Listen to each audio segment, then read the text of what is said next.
Even in the smallest of things, there's always something to find inside. But you can't understand what you can't see. Thermo Fisher Scientific has been revealing the unseen for over 40 years, developing advances in FIB milling technology. This technology is used in logic, memory, and advanced packaging to reveal buried structures. To keep up with advances in the semiconductor industry, we know our instruments need to work seamlessly with the fab, allowing you to control your processes by owning the data needed to maximize yield. That's why we're introducing the Thermo Scientific Helios MX1 PFIB-SEM, a fully automated wafer system compatible with fab infrastructure, creating new possibilities for semiconductor process control.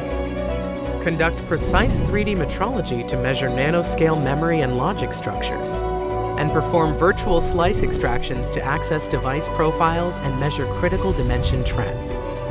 Perform cross-sections to uncover defects like voids and bonding misalignment.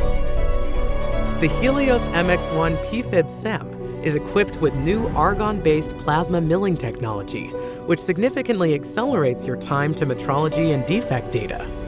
And by integrating the Helios MX1 PFIB-SEM into your fabrication facility, make data accessible straight from the wafer in minutes. With the latest technology in plasma-based FIB milling and SEM imaging, the Helios MX1 PFIB-SEM offers the latest 3D SEM metrology precision at the throughput fabs need. Reveal the unseen with the Helios MX1 PFIB-SEM.